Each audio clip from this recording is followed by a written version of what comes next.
దేవునికి స్తోత్రం. నేటి యొక్క ఉదయకాల వాక్య సందేశం వింటున్నటువంటి ప్రియమైన దేవుని బిడ్డలారా, మీకందరికీ మన ప్రభువు రక్షకుడైన యేసుక్రీస్తు నామం పేరిట నా యొక్క వందనములు శుభములు తెలియజేస్తుంటున్నాను. ఈ దినపు వాక్యములు మనం చదువుకుందాం. విలాప వాక్యములు 3వ అధ్యాయము 40వ వచనం. మన మార్గములను పరిశోధించి తెలుసుకొని మనం యెహోవా తట్టు తిరుగుదము.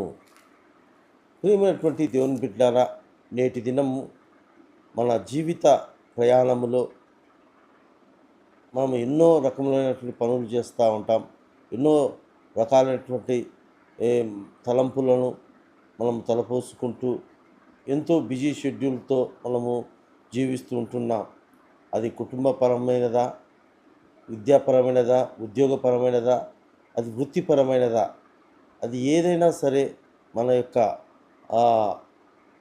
ఆలోచనలు, మన మార్గాలు, మన తలంపులు అన్నీ కూడా మనము ఎంతో ఎంతో బిజీగా మనం వెళ్తూ ఉంటాం. కొన్ని సందర్భాల్లో మనము తెలియకుండానే మనము ఎన్నో మార్గాలను మనం ఎంచుకుంటూ ఉంటాం. అయితే ఆ మార్గములు, మనం వెళ్తున్న మార్గములు, మనం చేస్తున్న జీవిత ప్రయాణము అది సరైనదా, అది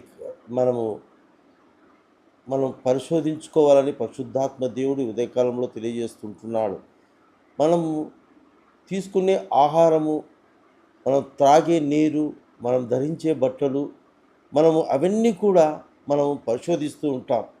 నేను నా నా యొక్క శరీరానికి ఈ వస్త్రములు సరైనవా, వస్తుపరమైనటువంటి ప్రతి విషయాలలో కూడా, ఆహార విషయంలో, పానీయ విషయంలో అన్నిట్లో కూడా మనము ఆలోచించేసి అవి పరిశోధించి అవి శుద్ధంగా ఉన్నాయా, అవి మంచిగా ఇష్టపూర్వకంగా ఉన్నాయా అని మనం వాటన్నిటిని మనము గ్రహిస్తూ, ఆలోచన చేస్తూ, పరిశోధిస్తూ మనం చేస్తూ ఉంటాం.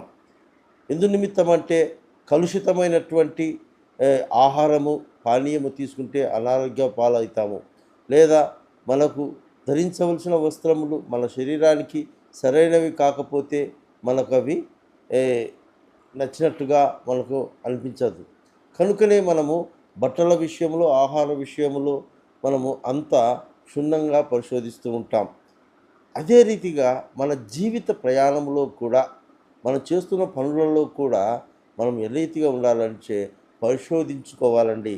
నేను మాట్లాడుతున్న మాట, నేను ఈ పని చేస్తుంటున్నాను, నేను ఇక్కడ వెళ్తూ ఉంటున్నాను, నేను ఇలాగ ఆలోచన చేస్తూ ఉంటున్నాను, నేను ఈ రీతిగా తలంచుతూ ఉంటున్నాను, ఇవి పరిశుద్ధమైనవా, ఇవి మేలుకరమైనవా, అదే ఇది దేవుని చిత్త ప్రకారంగా, దేవునికి ఇష్టమైనటివా అనేది మనము చాలా జాగ్రత్తగా మనం పరిశోధించుకోవాలండి.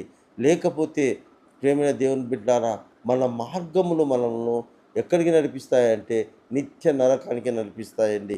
ఈ లోక సంబంధమైన మార్గములు, ఈ లోక సంబంధమైన తలంపులు అన్నీ కూడా పాపములై ఉన్నవండి. పాపములై ఉన్నవి. కొన్ని సందర్భాల్లో మనం తెలియకుండానే, మనం ఊహించుకోకుండానే పాపపు మార్గాలలో మనం వెళ్తూ ఉంటామండి.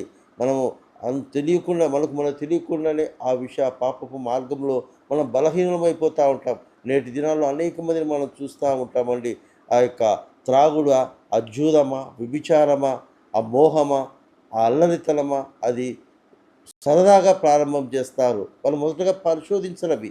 ఇది చెడు మార్గం కదా, ఇది మంచి మార్గం, ఇది నాశనానికి నడిపిస్తుంది కదా, ఇది అల్లర్ల పాలు చేస్తుంది కదా, ఇది అవమానం పాలు చేస్తుంది కదా అని మొదటగా పరిశోధించరు. అది ఒక సంతోషకరంగానో, అది ఏదో ఉత్సాహకరంగానో, ఆనందకరంగానో, ఉల్లాసవంతంగానో వాళ్ళు దాన్ని మొదలు పెడతారు. చివరికి దానికి బానిసై, ఆ మార్గానికి బానిసైపోయి చివరికి వారి జీవితాలను, వారి కుటుంబాలను కోల్పోయిన వాళ్ళను మనం కనులారా చూస్తూ ఉంటాం. అయితే దేవుని యొక్క వాక్యం సెలవిస్తూ ఉంది, నీ మార్గములు పరిశోధించి తెలుసుకుని యెహోవా తట్టు తిరగమంటున్నాడు. యెహోవా పరిశుద్ధుడు కనుక, ఆయన మంచి మార్గంలో నడిపించేవాడు కనుక, ఆయన సన్మార్గంలో నడిపించేవాడు కనుక ఆయన వైపు మనం తిరగాలంటున్నాడు. ఎప్పుడైతే మనము పశ్చాత్తాపడి మన మార్గములను మార్చుకుంటామో, మన జీవితాలను మనము జాగ్రత్తగా కాపాడుకోగలుగుతాం. దేవుని యొక్క ఆశీర్వాదం పొందుకున్నట్లకు మనం అర్హులుగా, దేవుని యొక్క దృష్టి, దేవుని యొక్క కాపుదల, దేవుని యొక్క రక్షణ మన కుటుంబాల మీద, మన జీవితాల మీద ఉంటుంది. ఆయన వైపు తిరిగినట్లయితే మనకి ఈ యొక్క ఆశీర్వాదాలన్నీ కూడా మనతో ఉంటాయి. కనుక ఈ మాటలు వింటున్నటువంటి ప్రియమైన దేవుని బిడ్డ, ఈ యొక్క ఉదయకాల సమయంలో ఒకసారి మన హృదయాలను పరీక్షించుకుందాం. మనం ఎలాంటి మార్గంలో వెళ్తుంటున్నాం?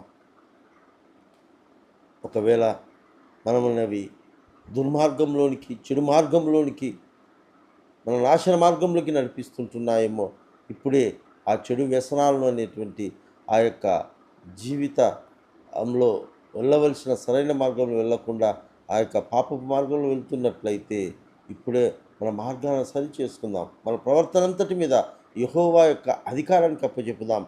అప్పుడు దేవుడు మనల్ని, మన కుటుంబాన్ని క్షేమకరంగా కాపాడుతాడు. అటు కృప పరిశుద్ధాత్మ దేవుడు మనకందరికీ దయచేయునుగాక. ఆమేన్.